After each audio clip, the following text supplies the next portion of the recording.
Hello, this is Dr. Jin. Welcome to another Facebook session by Dr. On Call. I hope you're all doing well, and I'd like to give a very big thank you for everyone for tuning in. Today's session is sponsored by Pfizer Malaysia. Now, did you know that Pfizer has been combating diseases with vaccines for all of these years? The disease we are talking about today are pneumococcal diseases such as pneumococcal pneumonia that accounts for 18% of all deaths of children under 5 years old worldwide. In Malaysia alone, about 28 to 39% of children below 5 years old are affected by it, and in fact, it is the 5th highest cause of death among children here locally. These numbers and facts should sound alarming to many of us, yet there are still a handful of children and even adults that are not protected from this disease yet. Interestingly, a survey done by the Malaysian Thoracic Society in April 2021 on pneumococcal disease showed that 62% of respondents were not even aware that pneumococcal pneumonia can actually be prevented through vaccination. Why is that? And can vaccination really give our children the protection they need? To answer these questions, I'd like to invite our very special guest, Dr. Ryan Ng, who is a consultant pediatrician and will help shed some light about pneumococcal diseases. Let's find out now. Hi, thank you for having me, Dr. Jin. I'm very happy to be here to talk about pneumococcal diseases with you and everyone else watching.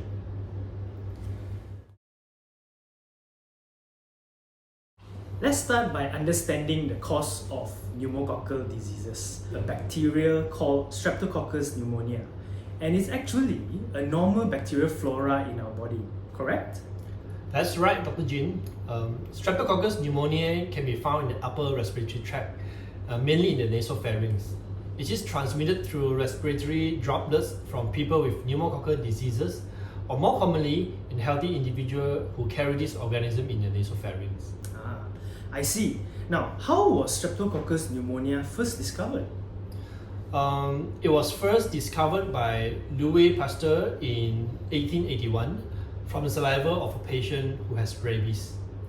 And between 1915 and 1945, we understood more about the bacteria, such as its virulence and the diseases that it can cause.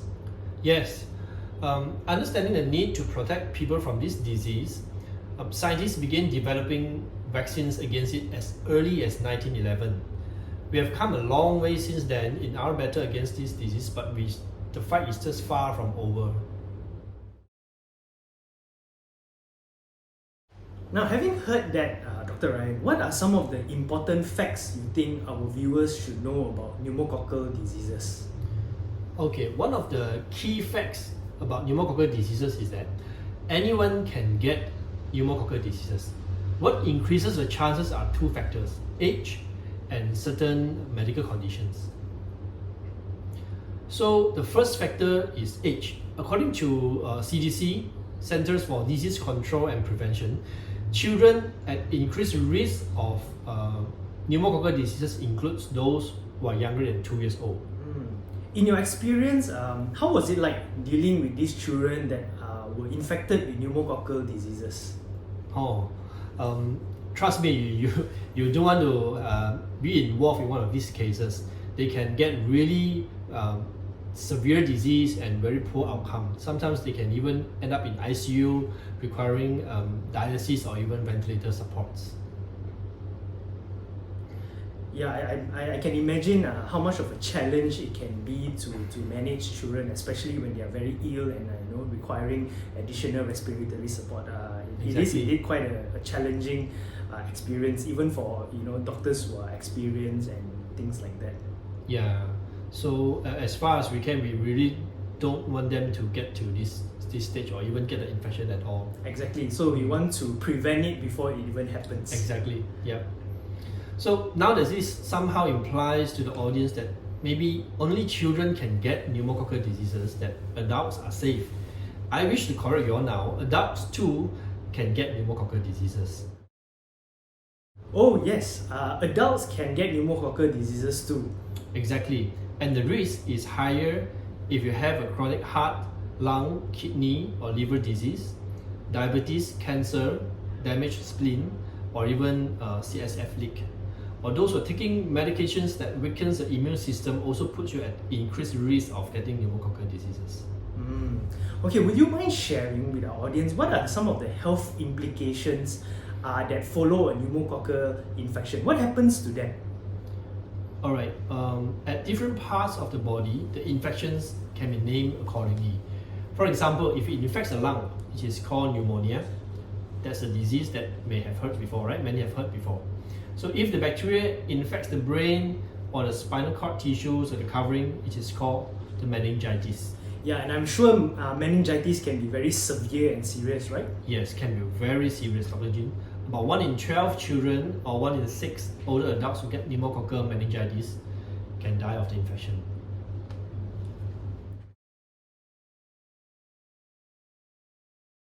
So, Dr. Ryan, there are a few ways to fight pneumococcal diseases, right? Yes, there is medications like antibiotics as well as vaccine called the pneumococcal vaccine. Right. So here we have the standard vaccination schedule for pneumococcal diseases.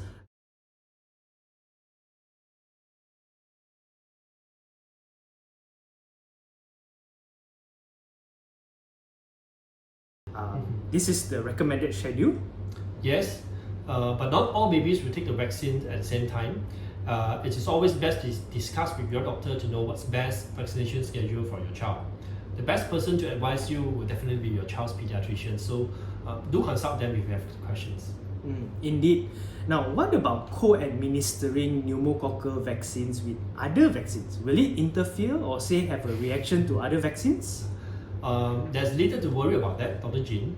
Actually, to date, there are studies who have found no known adverse effects on immunogenicity or safety when administering pneumococcal vaccines concurrently with other vaccines, such as your DTP, HIV, or inactivated polio vaccines, rotavirus, hepatitis B, MMR, or chickenpox vaccines.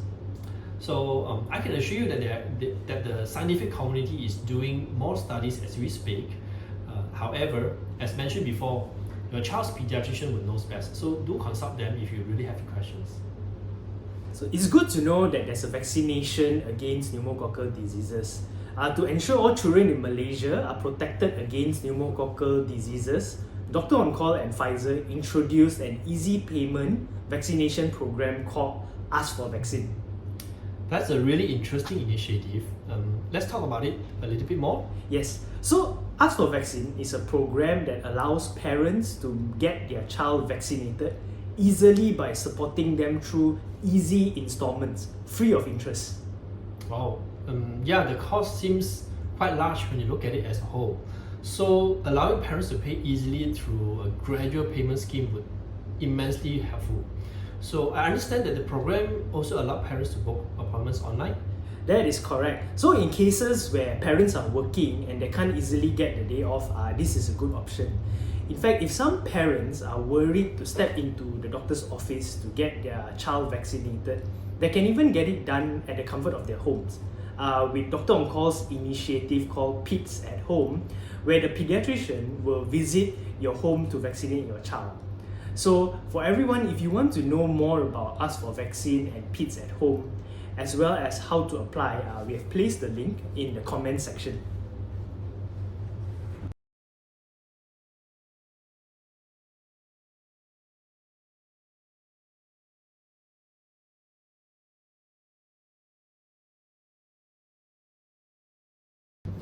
Okay, before we end our session today, let's check, in the comment section to see if we have any questions from the audience, right? Okay, here's one. Now, this gentleman asked, are there any other vaccines that parents can take into consideration? So, thanks for the questions. For a start, I would strongly encourage parents to ensure that the children get the vaccines that are listed in the NIP, National Immunization Program, that was designed based on the WHO Expanded Program on Immunization, EPI. So the WHO EPI recommends that all countries immunize against 6 childhood diseases at least. However, our Malaysian NIP already expanded the protection against 13 major childhood diseases. Thank you, Dr. Ryan. So, sir, I hope that answered your question. Now, let's see if there's another one. Okay, question number 2. This person is asking, what are some of the side effects that parents can expect if their children take the pneumococcal vaccine? Well, like most vaccines, the pneumococcal vaccines can sometimes cause some mild side effects, and that include a slightly raised temperature, redness at the injection site, even a swelling at the injection site.